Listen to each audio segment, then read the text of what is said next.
Pengelompokan gaya belajar atau kesiapan belajar dalam pembelajaran berdiferensiasi tidak berjalan baik di kelas saya. Diferensiasi prasmanan membantu saya mengatasi masalah tersebut. Ingin tahu bagaimana kelanjutan ceritanya? Yuk kita simak bersama-sama dan jangan di-skip ya. Saat mengelompokkan murid berdasarkan gaya belajar, terlihat hanya beberapa murid yang menikmati proses belajarnya.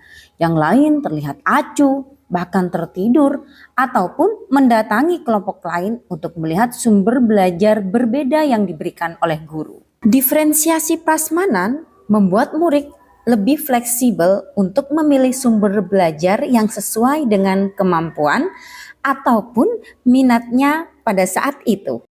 Tantangan yang harus saya taklukkan antara lain mengusahakan media ajar sesuai hasil asesmen awal murid, dan selain itu bagaimana agar murid tidak saling berebut untuk menggunakan media belajar yang sudah saya siapkan untuk mereka.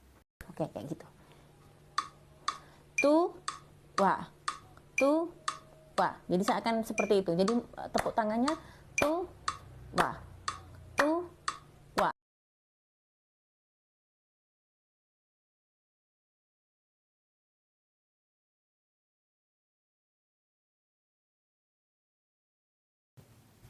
Membuat RPP saya lakukan sebelum masuk kelas, dan pembuatan RPP berdasarkan refleksi pembelajaran sebelumnya untuk mengantisipasi dan memperbaiki kejadian kurang menyenangkan di kelas.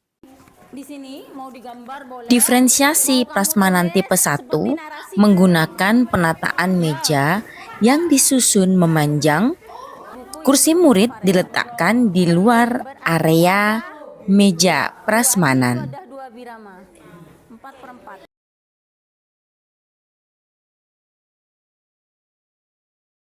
Diferensiasi prasmanan tipe 2, meja dan kursi murid ditata seperti pada restoran dengan bahan media ajar berbeda, sehingga nantinya murid akan bergantian berkeliling pada setiap meja untuk dapat menemukan media ajar yang sesuai dengan kebutuhannya. Namun, kendala pada tipe ini antara lain murid yang terlihat kehilangan konsentrasi saat waktu untuk pindah ke meja lain tiba. Dan beberapa murid terlihat mengusir temannya yang masih menulis. Hasil temuannya karena ingin cepat menduduki meja tersebut. Diferensiasi prasmanan tipe 3 sama seperti pada tipe 2, hanya saja setiap meja diberikan bermacam media yang sudah disiapkan, sehingga murid tidak perlu berpindah-pindah tempat lagi. Setelah menyelesaikan satu nomor, murid kemudian dapat menghadap guru untuk presentasi, melakukan validasi hasil eksplorasi, serta mendapatkan umpan balik dengan perbaikan atau tanda dengan stabilo.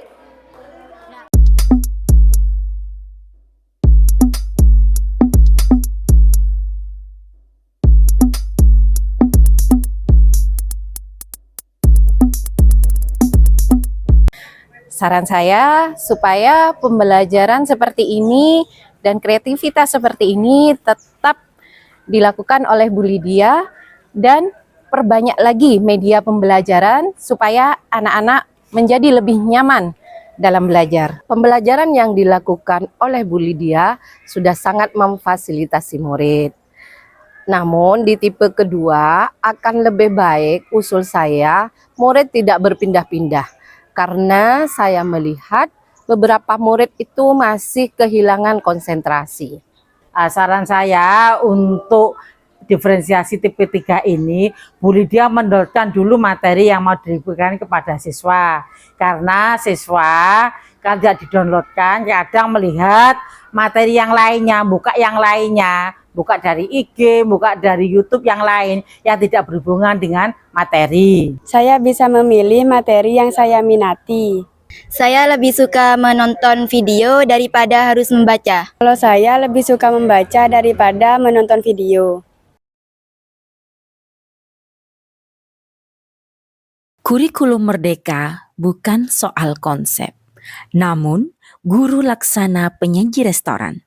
Dengan strategi diferensiasi prasmanan, murid dapat belajar sesuai minat, gaya belajar, dan kesiapan belajarnya.